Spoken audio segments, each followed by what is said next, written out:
Hi everyone, I hope you all are well. Welcome to Right Guidance and Ambition. My name is Anjali. इस video के अंदर मैं आपके साथ यूनिट 4 के इंपॉर्टेंट लॉन्ग क्वेश्चंस डिस्कस करने वाली हूँ। जैसे कि मैंने आपको सिलेबस एग्जाम पैटर्न की वीडियो में बताया था कि यूनिट 4 के अंदर दो इंपॉर्टेंट क्वेश्चंस हैं जो आपके एग्जाम में आ सकते हैं। इस वीडियो के अंदर मैं दोनों ही इंपॉर्टेंट लॉन्ग क्वेश्चंस जो है आपके साथ डिस्कस करूंगी। इससे पहले जो है यूनिट 1, यूनिट 2 और यूनिट 3 की वीडियोज़ जो है अपलोड हो चुकी हैं।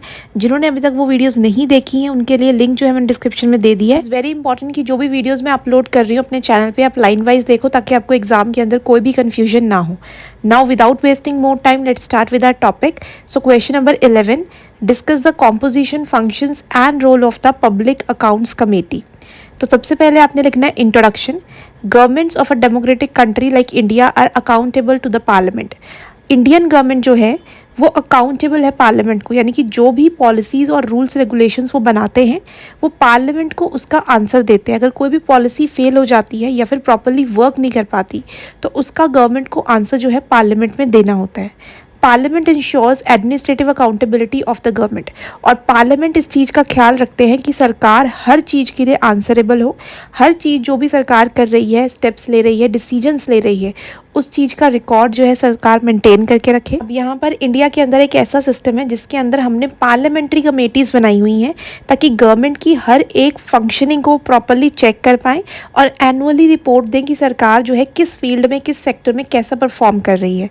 Public account committee play a vital role in checking governmental expenditure. उनमें से एक कमेटी है पब्लिक अकाउंट कमेटी जो गवर्नमेंट के एक्सपेंडिचर्स को चेक करती है। गवर्नमेंट ने किस फील्ड में, किस सेक्टर में कितना एक्सपेंडिचर किया है, इन्वेस्टमेंट की है, और उसके रिकॉर्डिंग वो फिर रिकमेंडेशंस भी देते हैं, सजेशंस देते हैं ताकि जो सिस्टम है वो और एफिशिएंट हो। नेक्स्ट हेडिंग है कॉम्पोजिशन। अब यहाँ पर 22 मेंबर्स होते हैं पब्लिक अकाउंट कमेटी में, जो 15 मेंबर्स चूज़ किए जाते हैं लोकसभा से और 7 मेंबर्स चूज़ किए जाते हैं राज्यसभा, जो कि अपर हाउस होता है पार्लियामेंट का। टर्म जो ये कमेटी होती है 1 साल के लिए वर्क करती है, उसके बाद उसको रिकॉन्स्टिट्यूट किया जाता है। नेक्स्ट है मेंबरशिप। जो मेंबर्स हैं, जितनी पॉलिटिकल पार्टीज़ हैं उनमें से चूज़ किए जाते हैं और सिंगल ट्रांसफरेबल वोट सिस्टम के अकॉर्डिंग जो है मेंबर्स को चूज़ किया जाता है।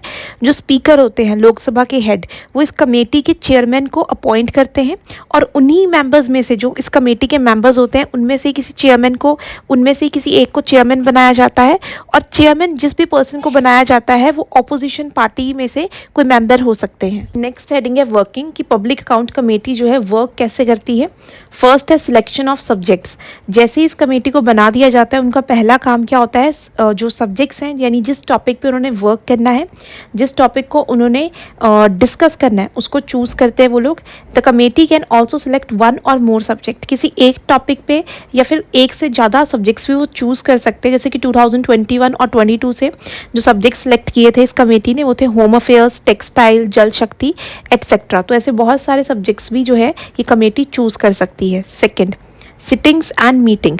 जो सिटिंग्स और मीटिंग्स होती हैं इस कमेटी की वो प्राइवेट होती हैं, मतलब ऑफिशियल तरीके से नहीं कहते, इनफॉर्मली तरीके से अलग जो है की जाती है। It can ask for document.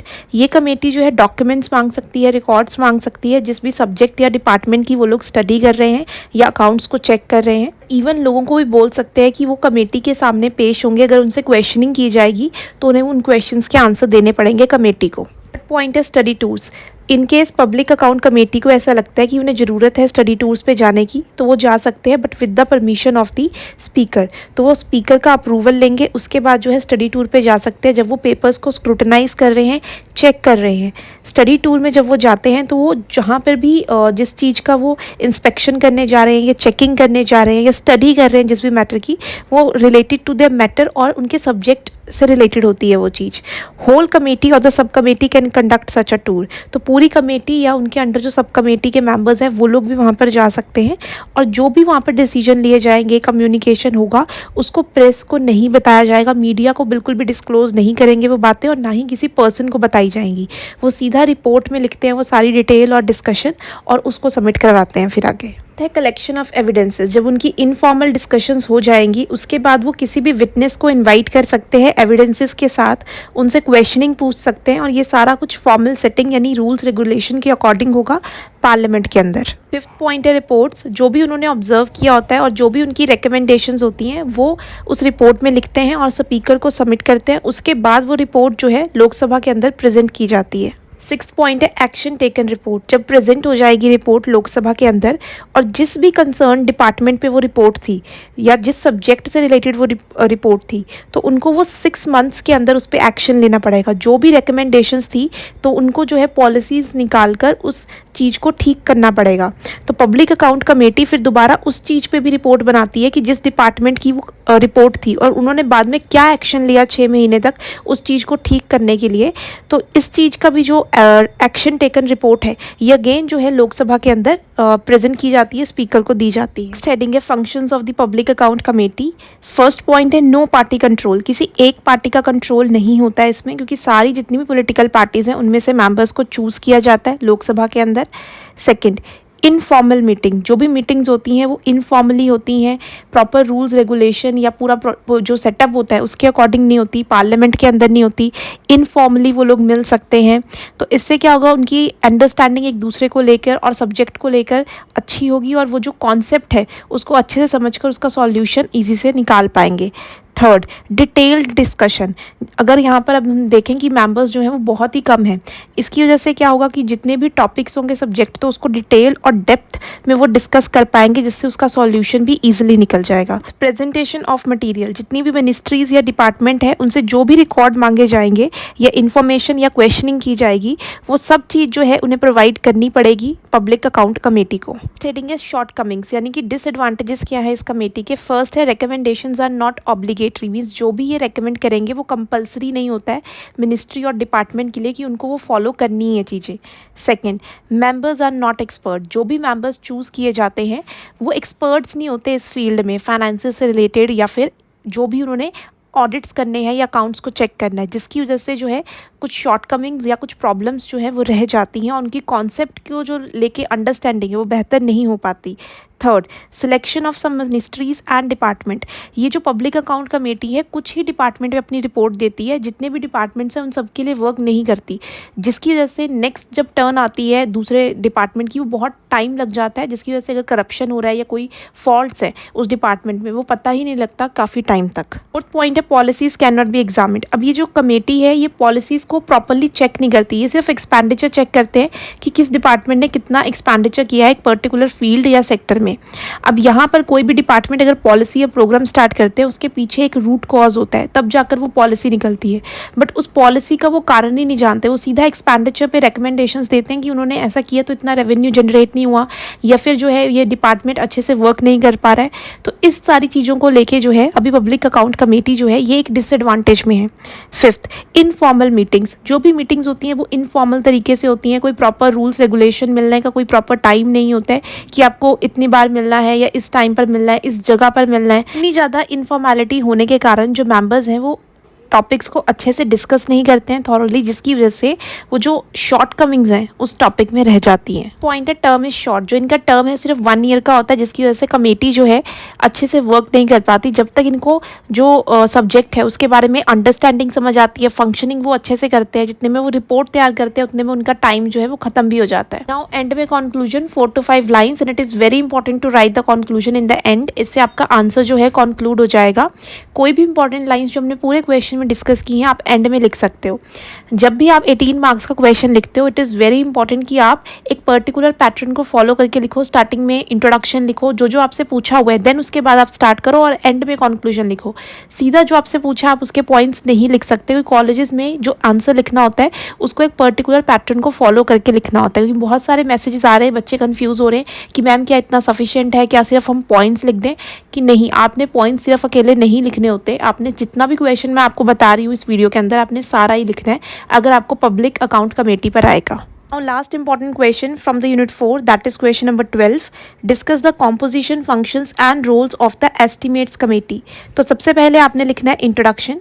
Governments are accountable to the citizens through the legislature. अब जितनी भी गवर्नमेंट्स होती हैं वो अकाउंटेबल होती हैं, मीन्स सिटीजन्स को आंसरेबल होती हैं जो भी वो पॉलिसीज़, लॉज और रूल्स रेगुलेशंस निकालते हैं। Indian Parliament also provide different types of committee to scrutinise the functioning of the government. अब इंडियन पार्लियामेंट में बहुत सारी कमेटीज़ बनाई जाती हैं गवर्नमेंट की फंक्शनिंग को चेक करने के लिए और उन पर रिपोर्ट बनाने के लिए। ऐसी 3 फाइनेंशियल कमेटीज़ होती हैं, उनमें से एक है एस्टीमेट कमेटी, जो एक इंपॉर्टेंट रोल प्ले करती है और ये चेक करती है गवर्नमेंट ने कितना एक्सपेंडिचर किया है और उसको कैसे इम्प्रूव किया जाए और सिस्टम को कैसे एफिशिएंट बनाया जाए। हेडिंग कॉम्पोजिशन, एस्टीमेट कमेटी के अंदर टोटल 30 मेंबर्स होते हैं जो लोकसभा से चूज़ किए जाते हैं और इसके अंदर कोई भी राज्यसभा का मेंबर इंक्लूड नहीं किया जाता। नेक्स्ट है टर्म। टर्म मीन्स इस कमेटी का जो टेन्योर है वो कितने साल का होता है, 1 साल का। उसके बाद कमेटी को रिकॉन्स्टिट्यूट किया जाता है। मेंबरशिप, इसमें जितनी भी पॉलिटिकल पार्टीज़ हैं उनमें से मेंबर्स को चूज़ किया जाता है सिंगल ट्रांसफरेबल वोट सिस्टम के अकॉर्डिंग, और जो स्पीकर है वो इस कमेटी के चेयरमैन को चूज़ करते हैं और जो चेयरमैन होते हैं वो रूलिंग पार्टी से चूज़ किए जाते हैं। जैसे अभी कोई भी पार्टी जो मेजॉरिटी में है, जो सेंटर में है, उनमें से जो है किसी एक मेंबर को चेयरमैन बनाया जाता है। हेडिंग है वर्किंग की, जो एस्टीमेट कमेटी है वो कैसे वर्क करती है। फर्स्ट है सिलेक्शन ऑफ एस्टीमेट्स, कि वो किस टॉपिक पे जो है अपनी रिपोर्ट तैयार करने वाले हैं, तो उसके जो है डिपार्टमेंट से रिलेटेड वो स्पीकर से बात करेंगे और उन्हें बताएंगे कि ये जो उनके टॉपिक्स है इस पर वो एस्टीमेट्स करने वाले हैं। Second, calls for preliminary material, जिस भी डिपार्टमेंट की वो स्टडी करने वाले हैं उनसे वो कुछ भी पूछ सकते हैं, रिपोर्ट्स मांग सकते हैं और उन डिपार्टमेंट या मिनिस्ट्री को वो रिपोर्ट्स प्रोवाइड करने पड़ेंगे एस्टीमेट कमेटी को। थर्ड पॉइंट है सब कमेटीज़। ये जो एस्टीमेट कमेटी है फर्दर सब कमेटीज़ बना सकती है सब्जेक्ट्स को डिटेल में स्टडी करने के लिए।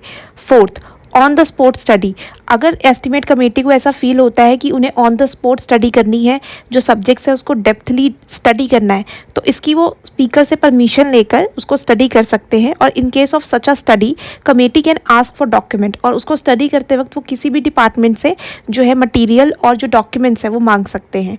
फिफ्थ, इनफॉर्मल सिटिंग और मीटिंग, जो भी इनकी डिस्कशंस होती हैं कमेटी की वो इनफॉर्मल तरीके से होती हैं और सब कुछ कॉन्फिडेंशियल यानी कि सीक्रेट रखा जाता है और जो भी डिस्कशंस होते हैं वो प्रेस या मीडिया को नहीं बताए जाते, ना ही किसी अनऑथराइज्ड पर्सन को बताए जाते हैं। सिक्स्थ, कलेक्शन ऑफ एविडेंसेस, जब इनफॉर्मल डिस्कशंस हो जाती हैं उसके बाद वो एविडेंस कलेक्ट करते हैं उस डिपार्टमेंट से रिलेटेड और किसी भी विटनेस को वो इनवाइट कर सकते हैं एविडेंस के साथ पार्लियामेंट में। सेवेंथ पॉइंट है रिपोर्ट, जो भी उन्होंने ऑब्जर्व किया है और जो भी उनकी रिकमेंडेशंस है वो रिपोर्ट में लिखते हैं और देन उसको सबमिट करते हैं स्पीकर को। उसके बाद वो रिपोर्ट जो है लोकसभा के अंदर प्रेजेंट की जाती है। पॉइंट है एक्शन टेकन रिपोर्ट, जब एक बार रिपोर्ट प्रेजेंट हो जाएगी लोकसभा के अंदर उसके अंदर कुछ रिकमेंडेशंस होंगे उस डिपार्टमेंट को लेके।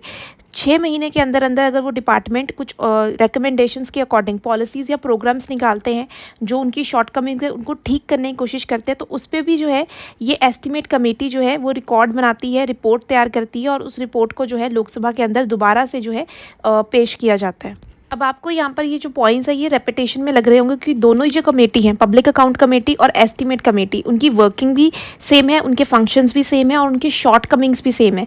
तो इसीलिए मैंने फंक्शंस की यहाँ पे पिक्चर जो है पेस्ट कर दी है। बिल्कुल सेम वही फंक्शंस हैं, आप रीड करके देख सकते हो जो मैंने अभी आपके साथ डिस्कस किए हैं पब्लिक अकाउंट कमेटी में, और वही उसकी सेम शॉर्ट कमिंग्स हैं कि क्या वीकनेस है एस्टीमेट कमेटी की, तो वो भी पॉइंट्स बिल्कुल सेम है। मैंने यहाँ पर पिक्चर जो है पेस्ट कर दी है, दोनों की यहाँ पे फंक्शनिंग और शॉर्ट कमिंग सेम आएगी, बट आपने लिखनी जरूर है।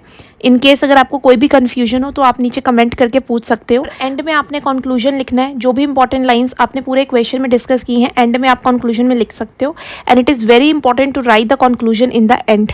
आई hope you will find this video informative and helpful. If you have any doubt related to this video or syllabus, please comment below. Share this video with your friends and subscribe the channel so that you will get the notification on time.